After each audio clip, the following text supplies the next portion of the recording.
Hello viewers, আমি চলে এসেছি আপনাদের সাথে ফ্রম টিউটল উইথ ইমরান। আর লকডাউনের সিচুয়েশনে আমরা যারা অনেকে বাসায় আছি, কিন্তু আমরা অনেকে ভাবছি যে আপনারা ইউটিউবিং শুরু করবেন, কিন্তু ইউটিউবিং শুরু করার জন্য ফার্স্ট অফ অল যে জিনিসটা দরকার সেটা আপনারা অনেকে ভাবেন, মানে আপনাদের কনসেপ্টটা শেয়ার করছি।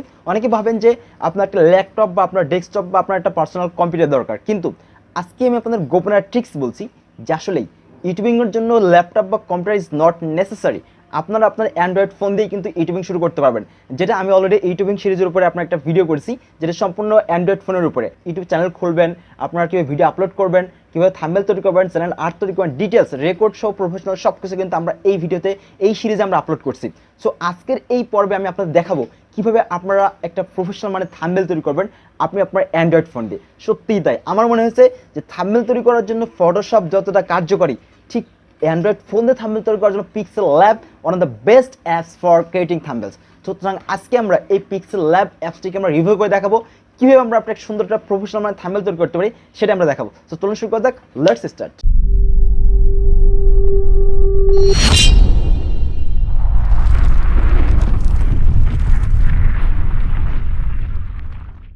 So viewers, first of all আপনারা Pixellab এই অ্যাপটা ইনস্টল করে নেবেন। জাস্ট আমি ডেসক্রিপশন বক্সে ডাউনলোড লিঙ্ক দিয়ে দিচ্ছি, আপনারা চাইলে এখানে ইনস্টল করে নিতে পারেন। সো এই অ্যাপসটা অনেক দারুণ একটা অ্যাপস, বিশেষ করে থাম্বনেল প্লাস ইউটিউবের চ্যানেল আর্ট তৈরি করার জন্য অনেক দারুণ একটা অ্যাপ। সো আপনার আপনি ওপেন করলে এমন একটা ইন্টারফেস দেখতে পাবেন। তো এখানে অনেক স্টাইল আছে, আপনার যে কোনো স্টাইল চুজ করতে পারেন, যেটা আপনার ইচ্ছা মতো যে কোনো স্টাইল আপনি কাস্টমাইজ করতে পারবেন। সো জাস্ট আমি এই স্টাইলটা চুজ করে নিয়েছি। দেন চুজ করার পর আপনার যে টেক্সট আছে, আপনার টেক্সটটা জাস্ট এখান থেকে আমরা জাস্ট এভাবে রিসার্চ করতে পারেন যে কোনো জায়গায়, এভাবে জাস্ট এই যে কর্নার যেগুলো আছে আপনার কর্নারে ক্লিক করার পরে যে কোনো আর যে আঁকা বাঁকা স্টাইল আছে আপনার এখান থেকে কি সার্কেল আকারের টেক্সটটাকে আপনার ইনস্টল করতে পারবেন। সো আমি জাস্ট টেক্সটের উপর ডাবল ক্লিক করছি, ক্লিক করে আমি জাস্ট টেক্সট সাপোজ লিখছি যে আমি থাম্বনেলের নাম দিচ্ছি how to create, okay, how to make, okay. Just আমি একটা লিখে জাস্ট ওকে ক্লিক করছি। সো এবার আমরা জাস্ট একটু রিসার্চ করে দিই, আমরা একটু একটা বড় করে দিই, ওকে। এবার আমরা দেখছি, এবার আমরা জাস্ট এখান থেকে এখানে ক্লিক করার স্টাইল আছে, অনেকগুলো স্টাইল আপনার জাস্ট ব্রাউজে ক্লিক করে অনেকগুলো স্টাইল ধরুন পাবেন আপনার এখানে। জাস্ট আমি ফার্স্ট স্টাইলটা চুজ করে দিচ্ছি। সো আপনার এবার অনেকগুলো স্টাইল আছে, আপনার যে কোনো স্টাইল চুজ করতে পারেন আপনাদের ইচ্ছা মতো। আমি জাস্ট সাপোজ এই স্টাইলটা চুজ করে দিলাম, সো এটা আরও সুন্দর দেখাবে।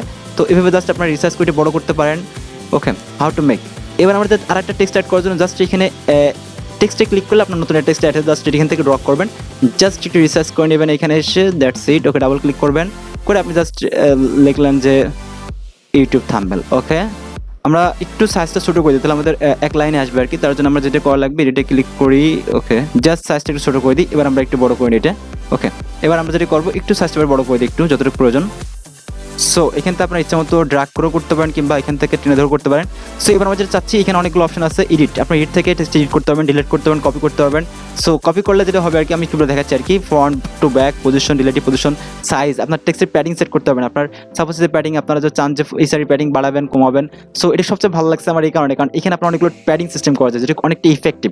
সো ভিউয়ার্স, সো আমি জাস্ট প্যাডিং দেবো না, কারণ এটা প্যাডিং একদম জিরো রাখবো, ওকে। আমি জাস্ট একটু কমাই দিচ্ছি, ডিফল্টও করে দিচ্ছি এখানে, ওকে। সো এবার যেটি করবো আমরা জাস্ট এবার কালার, আপনার টেক্সটের কালারটা আপনি ইচ্ছাগুলো এখানে চেঞ্জ করতে পারেন। যে কোনো দুইটা ধরনের কালার আছে, গ্রেডিয়েন্ট কালার, আপনার নিজের স্পেসিফিক জাস্ট সলিড কালার। তো আপনার চাইলে যে কোনো কালার চুজ করতে পারেন, জাস্ট আপনি রেড ব্লক যে কোনো একটা কালার চুজ করতে পারেন, গ্রেডিয়েন্ট কালার চুজ করতে পারেন।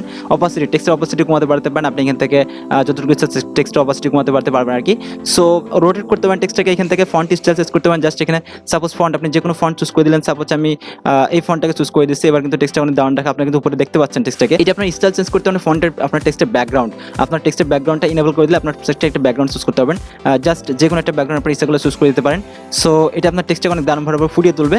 সো আপনারা যা চাচ্ছেন যে কোনো একটা ব্যাকগ্রাউন্ড চুজ করতে, আমি জাস্ট ব্ল্যাক ব্যাকগ্রাউন্ড চুজ করে দিচ্ছি, আর দেন ওকে প্রেস করছি। সো এরপর আমরা যেটা করতে পারি, টেক্সটের স্ট্রোক সেট করতে পারি। আপনার টেক্সটের চারদিকে একটা কালার থাকবে, ওকে। জাস্ট আমরা একটা স্ট্রোক চুজ করে দিই, সাপোজ আমাদের স্ট্রোক হোয়াইট কতটুকু হবে, ওকে। আমরা যা চাচ্ছি টেক্সটের স্ট্রোকটা হবে কেমন, ব্ল্যাক, হোয়াইট, যে কোনো কালার কিনে স্পেস চুজ করতে পারি রেড কালার হিসেবে। সো আমাদের টেক্সট অনেক দারুণভাবে ফুটে তুলবে। সো এটাকে আমাদের টেক্সটের বেসিক কাজ, আমরা যেটি করতে পারি আরও। তো আমরা এভাবে জাস্ট আমরা স্ট্রোক চেঞ্জ করে দিলাম। তো আমরা চাচ্ছি যে এটাকে ডুপ্লিকেট করতে, তার জন্য জাস্ট আমরা এখানে রাইট বাটন ক্লিক করে এখানে আপনার কপি করলে জাস্ট এখানে ডুপ্লিকেট হয়ে যাবে। তো এটা আমরা জাস্ট এখানে আমরা জাস্ট ডাবল ক্লিক করি। সো আমরা জাস্ট লিখলাম ইজিয়েস্ট ওয়ে, ওকে, জাস্ট লিখে দিচ্ছি ইজিয়েস্ট ওয়ে। সো আমরা এটা যদি একটু বড় করতে চাই, তাহলে জাস্ট দেখুন আমরা জাস্ট এভাবে টেনে ছেড়ে দেবো, ওকে, দ্যাটস ইট। আমাদের কিন্তু এটা কি বড় হয়ে যাবে।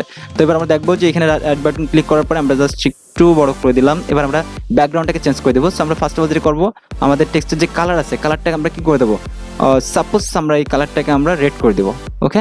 সো রেড করে দিলাম। দেন আমরা যেটা করবো যে এবার ব্যাকগ্রাউন্ডটাকে আমরা হোয়াইট করে দেবো। জাস্ট ব্যাকগ্রাউন্ড কালারটা কি করে দেবো আমরা, হোয়াইট করে দেবো, জাস্ট হোয়াইট করে দিলাম। সো এবার আমরা জাস্ট স্ট্রোকটা চেঞ্জ করে দেবো, কারণ স্ট্রোকটা এখন ভালো যাচ্ছে না, তার জন্য আমরা জাস্ট স্ট্রোকে ক্লিক করবো এখান থেকে। ওকে, জাস্ট স্ট্রোকে ক্লিক করার পরে দেন আপনি স্ট্রোকটা ডিসেবল করে দিলেন। সো দেখুন আমাদের কিন্তু অনেক দারুণভাবে থাম্বনেলটা প্রায় তৈরি হয়ে গেছে। সো এইভাবে আপনি ইচ্ছা মতো থাম্বনেল তৈরি করতে পারেন, কিন্তু তার আগে আপনার দেখুন থাম্বনেলের সাইজটা ইউটিউবের অনেক বেশি ফোকাসিং হচ্ছে না, তার জন্য আপনার যে রাইট এই 3টা ডট এখান থেকে ক্লিক করার পরে এখান থেকে আপনি সাইজ ইমেজ সাইজ ক্লিক করার পরে দেন আপনি আপনার ইউটিউব থাম্বনেল এই যে থাম্বনেলের সাইজটা চুজ করে দিলেন, দেন ওকে প্রেস করলেন। দেন আমরা কি দেখতে পাচ্ছি কি আমাদের এই যে জাস্ট একটু ড্র্যাগ করি, ওকে আমাদের থাম্বনেল সাইজ কিন্তু নিয়ে নেবে এবার। ওকে, জাস্ট এই যে খুব দারুণভাবে ড্র্যাগ করেন। এবার আমাদের যে কাজ সেখানে আমরা একটি ইমেজ নিয়ে আসবো, তার জন্য আমাদের কি করবো, এখান থেকে ইম্পোর্ট বাটনে ক্লিক করবো, ইম্পোর্ট। ওকে, ইম্পোর্টে ক্লিক করার পরে দেন আমরা যেটি করবো আমাদের ইমেজটা চুজ করে দেবো, যেখানে আমাদের ইমেজটা আছে জাস্ট আমি এখানে ক্লিক করছি। সো ক্লিক করার পর আমি সাপোজ ইমেজটা নিব, তার জন্য জাস্ট আমি ড্র্যাগ করে নিয়ে সাথে ছেড়ে দিচ্ছি। ওকে, সো এখানে একটা ডাউনলোড অপশন আছে, আপনার সার্কেল আকারে ইমেজটা ক্রপ করতে পারেন, কিংবা আপনার এই যদি লক করে দেন তাহলে কিন্তু আপনার ইমেজটা এখান থেকে এই সাইড থেকে নিবে না। সো আপনি জাস্ট আনলক করে দেন, তাহলে দেখেন এখানে একটা অপশন চলে আসে, তো আমি জাস্ট সার্কেল করছেন আর কি, ততটুকু নেওয়ার পরে দেন আমি যেটি করবো আর কি, তো জাস্ট এইখানে এই ইয়েস সিনে ক্লিক করবো। দেন আপনারা যেটি করবেন ইমেজটা একটু রিসার্চ করে নেবেন। সো আপনারা চাইলে এখান থেকে বড় ছোটো করে নিতে পারেন, যেটা আপনার ইচ্ছা মতো, আপনারা যেভাবে চাচ্ছেন সেভাবে হবে আর কি। সো এটা গেল আমাদের বেসিক কাজ, আমরা এখান থেকে এভাবে করতে পারি। সো এবার চাচ্ছি আমাদের ইমেজের ব্যাকগ্রাউন্ডগুলো আছে, ব্যাকগ্রাউন্ডগুলো রিমুভ করবো, তার জন্য অনেক বানানোটা ফ্যাসিলিটি আছে এই পিক্সেল ল্যাবে। তো আমরা যেটি করবো সেখানে জাস্ট এরিয়াস, ওকে কালার, এখানে কালার বেস করে আপনি ব্যাকগ্রাউন্ড রিমুভ করতে পারেন। যেমন এখানে আপনার সাপোজ আপনি এখান থেকে যদি চুজ করেন ইরেজ কালার, তাহলে আপনারা জাস্ট ইরেজ কালার চুজ করবেন, দেন ইনেবল করে দেবেন। দেন এই যে অপশনটা আছে এখানে ক্লিক করবেন, ক্লিক করার পরে দেন আপনি কালারটা চুজ করেন, কেমন কালার নিতে চাচ্ছেন। সাপোজ আমি এই কালারটা ইউজ করতে চাচ্ছি, যার জন্য এই কালারটা চুজ করার পরে দেন আপনি যেটি করবেন, ওকে দেখুন আমাদের কালারটা এই কালার সিলেক্ট হয়ে গেছে, তো এই কালারটা চুজ করবেন, দেন আপনি এস নিয়ে ক্লিক করবেন, ক্লিক করে আপনি জাস্ট রেডিয়েশনটা একটু কমাই দেবেন। সো আমরা জাস্ট চুজ করার পরে দেন আমরা টলারেন্সটা বাড়াই দিই, তাহলে কিন্তু দেখুন এভাবে কিন্তু ইমেজের কালারটা আমাদের কি হয়েছে অলরেডি রিমুভ হয়ে যাচ্ছে। ওকে, দ্যাটস গ্রেট, সত্যি অনেক গ্রেট। তারপর আমরা যেটি করবো আর কি, দেন আমরা এখান থেকে আরও ভাবে আমরা যদি চাই বিভিন্ন কালার নিতে, এই যে প্লাস চিহ্ন আছে, প্লাস চিহ্নে ক্লিক করবো, আর আমাদের ফার্স্ট অফ অল এই যেটা মার্ক করবো কোন কালার আমরা রিমুভ করতে আসছি। সাপোজ আমি এখানে হলুদ যে কালারটা আছে সেটা আমি রিমুভ করতে আসছি, হলুদ কালার রিমুভ করতে আসছি, তার জন্য এখানে ক্লিক করার পরে দেন এই চিহ্নে ক্লিক করার পরে দেন আমরা জাস্ট টলারেন্সটা একটু বাড়াই দেবো, দ্যাটস ইট, আমাদের হলুদ কালারটা কি রিমুভ হয়ে যাবে। তাছাড়া বড় একটা ফ্যাসিলিটি আছে, আমরা যদি চাই যে নিজেরা এখানে এভাবে ড্র্যাগ করে আমরা রিমুভ করে সেটা পারতে পারি। জাস্ট আমরা ইরেজে ক্লিক করবো, ইরেজে ক্লিক করার পর দেন আপনারা ইমেজটা একটু জুম করে নেবেন, এই জুম অপশনে ক্লিক করার পর দেন আমরা জাস্ট একটু ফিঙ্গার দিয়ে আমরা জাস্ট একটু টানলেই হবে, তাহলে আমরা জুমটাকে আবার রিডিও করে দেবো। দেন আমরা যেটি করবো এবার জাস্ট এখান থেকে টানবো, তাহলে কিন্তু ইনাফ। তো আমরা চাইলে এগুলো সাইজ বড় করে নিতে পারেন, ফটোশের মতো আমরা জাস্ট এভাবে বড় করে নিতে পারছি এভাবে ইচ্ছা মতো। আর একটা বড় ফ্যাসিলিটি হলো আপনার এখান থেকে হ্যান্ড ড্রয়িং যেটা বলে আর কি। সো আপনি এভাবে দেখেন খুব দারুণভাবে এভাবে কি আপনি ইমেজটাকে এভাবে রিমুভ করতে পারেন ব্যাকগ্রাউন্ড। সো আমরা দেখছি এভাবে জাস্ট আমরা এভাবে টেনে টেনে ছেড়ে দিলেই আমাদের কি ব্যাকগ্রাউন্ডটা রিমুভ হয়ে যাবে। ওকে, সো এগুলো আমাদের জাস্ট এভাবে আমরা ইচ্ছা মতো এবার দেখে আমাদের ব্যাকগ্রাউন্ডটা দেখবেন রিমুভ হয়ে গেছে, কারণ আমাদের এই সাইডটা আগে রিমুভ করা আছে কালার রেঞ্জ অনুসারে। জাস্ট আমরা কি করলাম প্লাস। ওকে, দ্যাটস গ্রেট, আমাদের কিন্তু অনেক দারুণভাবে ফুটিয়ে তুলেছে আমাদের ইমেজটা। সো আপনার চাইলে ইমেজের একটা স্ট্রোক সেট করতে পারেন, যে এখানে স্ট্রোক থেকে ক্লিক করে আপনার স্ট্রোক ইনেবল করে দিলে আপনার যে কোনো স্ট্রোক আপনার ইমেজে চুজ করতে পারেন। ওকে, তো স্ট্রোক সেট করার ক্ষেত্রে সবথেকে গুরুত্বপূর্ণ বিষয় আপনার ব্যাকগ্রাউন্ডটা খুব দারুণভাবে নিখুঁতভাবে রিমুভ করা লাগবে, তারপর আপনি স্ট্রোকটা চুজ করবেন। সো ফাইনালি আপনার প্লাস টিক চিহ্নে ক্লিক করবেন, দেন আপনারা ইমেজের কোনো শ্যাডো চুজ করতে পারেন, শ্যাডো হিসেবে আপনার ইনার শ্যাডো চুজ করতে পারেন, যেটা আপনার ইমেজ আরও ফুটিয়ে তুলবে। আর লাস্ট যে কাজটা আপনার এই যে থাম্বনেলের ব্যাকগ্রাউন্ড, সেই ব্যাকগ্রাউন্ডটা আপনারা এখান থেকে চুজ করতে পারেন, সেটা আপনার কোনো ব্যাকগ্রাউন্ড হিসেবে কোনো কালার সেট করতে পারেন। যে সাপোজ যদি আমি এখান থেকে কোনো গার্ডিয়ান কালার চুজ করি, যেটা আমি অনেকগুলো ব্যাকগ্রাউন্ড করে থাকি, দেখুন খুব দারুণভাবে গার্ডিয়ান কালার চুজ করতে পারছি অনেকভাবে। সো আপনারা চাইলে এখান থেকে যে কোনো ধরনের গ্রেডিয়েন্ট আপনারা কালার চুজ করতে পারেন, আমি জাস্ট দেখাই দিচ্ছি একটু। সো এভাবে অনেক ধরনের গ্রেডিয়েন্ট কালার আছে, যেটা আপনার ইমেজটাকে থাম্বনেলটা অনেক বেশি ফোকাসিং করবে। ওকে, সো আপনারা চাইলে এখান থেকে আপনারা ইমেজ চুজ করতে পারেন ব্যাকগ্রাউন্ড হিসেবে বা বিভিন্ন কিছু। তো লাস্টলি যে কাজটা আপনি করবেন সেটা হলো আপনারা এক্সপোর্টে ক্লিক করবেন, সেভ অ্যাজ ইমেজ। ওকে, জাস্ট আমি কি করবো, সেভ টু গ্যালারি। সো আমাদের ইমেজটা রেন্ডার হচ্ছে, জাস্ট আমাদের কি ইমেজটা রেন্ডার হয়ে গেছে। সো আমরা যেটা করবো, আমাদের ফাইল ম্যানেজারে চলে আসি, আমরা দেখে আসি কেমন আমরা রেন্ডার করলাম।